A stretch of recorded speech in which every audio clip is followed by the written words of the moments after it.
Howdy, paisanos! Welcome to episode 80 of an ongoing series where we basically take the camera anywhere we want and we try to find secrets and new discoveries to some of our favorite games. Super Mario Galaxy is one of the first episodes I ever did on this channel, and of course, being that it's so old, there are so many things that are terrible about it. So I thought, why not do it all over again? Giving you new secrets, new discoveries, and put it in a nice, prettier package for your enjoyment. And with that said, folks, let's get going.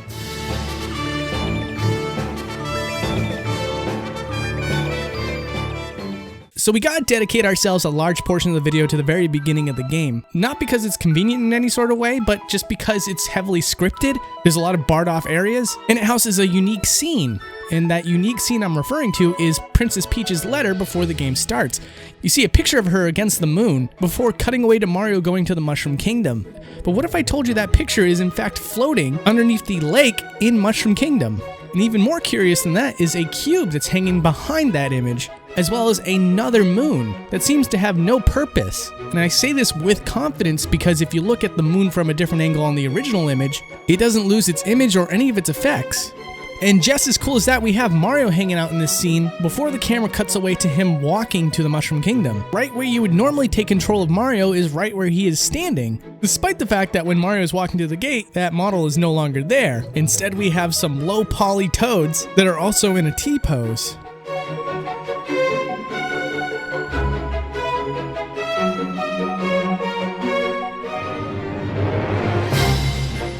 Also, that gate that Mario just came through, what's behind there exactly? Well, in truth, not much. You have yourself a walking path that seems to connect into a triangle at the end. Now, even though the player isn't necessarily allowed to see the end of this triangle, this is a technique used by developers to give a sense of depth when you can't reach something like it. And since we're done with this spot here, let's do a zoom out of the entire Mushroom Kingdom. And while we're up here in the sky, let's ponder to ourselves another question. Is there anything behind Princess Peach's castle? In the pre-rendered cutscene, it implies that there's supposed to be a garden behind there. But if we were to take the camera back there, no matter what, even if we got Mario into the position, looks like the developers decided to save on resources and not model anything at all. Though, interestingly enough, if you take the camera below the surface, there is a mirrored image of the Mushroom Kingdom that doesn't seem to have all of its textures. But what it does have is some extra geometry that the actual Princess Peach castle doesn't have. It seems to imply here that there was supposed to be a window that, of course, the player wouldn't be able to reach.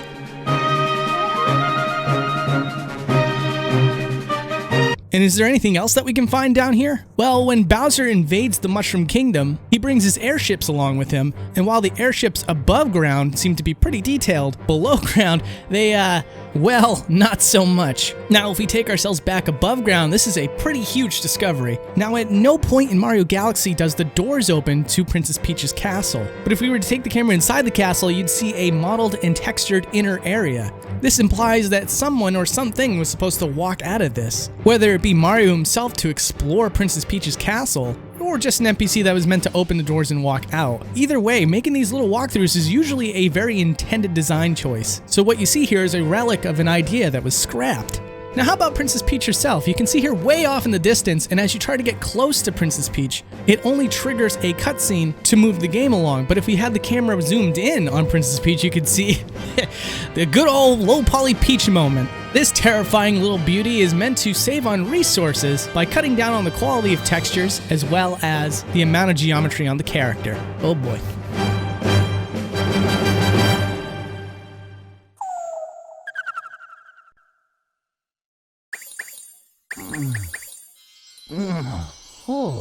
Did you catch that? For some reason with this one scene in the Luma, when he goes to poke Mario's nose, the entire character is flattened and stretched out to better suit this one little scene. Speaking of flattened characters, I wanted to see what it looked like in that very moment when Mario is squished by a thwomp. Obviously, when Mario is squished by something, it's completely out of the player's view until you see the aftermath. But putting the camera in a very specific position can allow you to see the very moment in which Mario's character model starts to squish.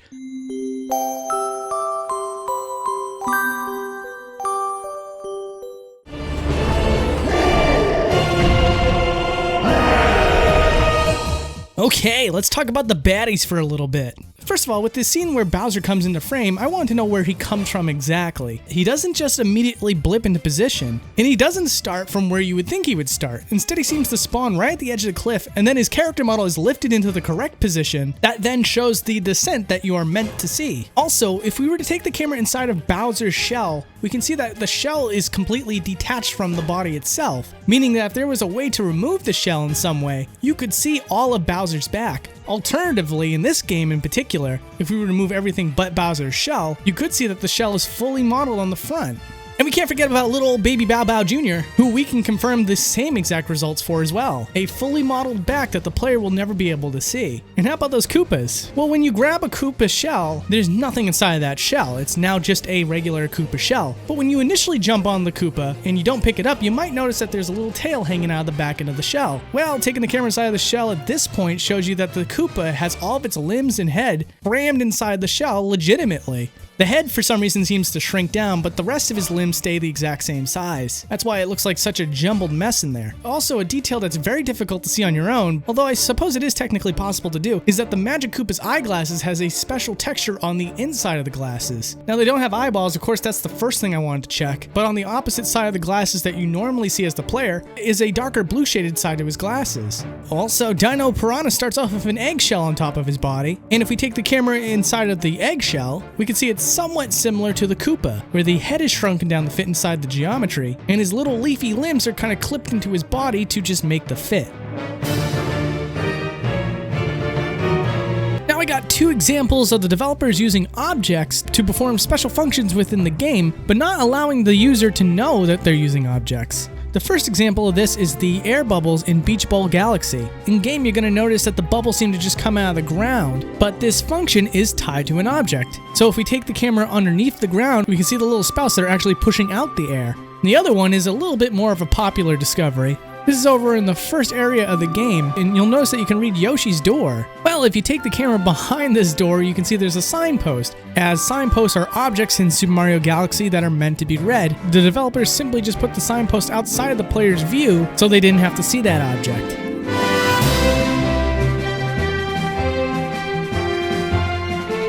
So when we take the camera inside of Mario's hat, we can see there's a little bit of hair underneath, but most of the top of his head is completely missing. That's not the unusual part. The thing that is kind of unusual is that when you play as Luigi, he has a full head of hair underneath his hat, but that head underneath is really strange looking. I guess I could see it going either way. Either you don't put hair underneath the hat so it doesn't clip through the hat, or you don't make the hair underneath the hat dynamic so that it doesn't clip through. But doing both?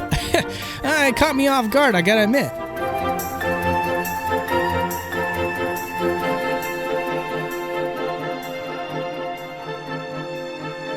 So that low poly peach you saw at the start of the episode, yeah, that's actually something that a lot of fans from way back would probably recognize from the original video. That's not new to you. But ladies and gentlemen, I got a new attraction for you. Forget about low poly peach, move over, sister. Now we got ourselves low poly Rosalina. This freak of nature has two forms. The first one is not that noticeable, but if you look at her nails, they seem to be elongated at least 4 times its original size. But then when you go to the even lower poly model, then it starts to look very similar to what it did with Princess Peach. The polygon counts are not kind to this one, and very surprisingly, if you take the camera inside of the bangs that are covering up her face, she still has an eyeball underneath, but there's missing textures, and the retina pupil part of her eye has a slant that makes it look like she's angry or something.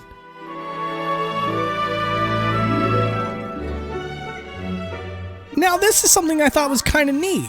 There's this really impressive effect that's used on fuzzy characters. It does a really good job of making you think that every character that is fuzzy is in fact fuzzy. But to pull that off on a Wii system and have it actually be individual hairs is, well, for lack of a better term, not possible. So then how is this achieved? Well, when you look at it from another angle, the answer becomes very clear.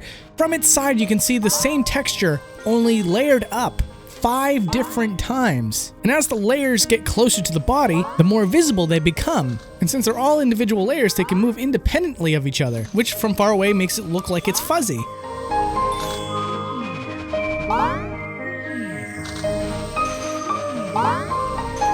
A lot of the rooms inside of these pocketed zones have a very restricted camera. From what I can tell, the reason why they went with this choice is because a lot of them have a very contained space, so maneuvering the camera inside of it would be really tough. But then for an area like this one where it's so open and free, you gotta ask yourself, how far does it actually go? And shockingly, it goes quite a way. In fact, it looks a lot like Sonic the Hedgehog. It's very strange. Hey, what's going on, guys? Big news for you, by the way. Next week is not going to be a traditional boundary break episode. I have a brand new idea that I'm going to be testing out for probably 2 or 3 episodes before I really understand whether or not you guys like it or not. But instead of video games next week, I'm still going to do boundary breaking, but this time it's going to be animation. And the first animator that I'm going to be boundary breaking their animation for is Harry Partridge. So if you haven't heard of him yet, I recommend you check out some of his Skyrim videos that I'm going to be covering next week so that we can get all set to go behind the scenes with it. And I hope that you support and enjoy it. Outside of that, I'm going to be at PAX East this year in April. On the Friday of PAX East, I'm going to have my own panel with Beta 64 and A+ Start. This is huge to me.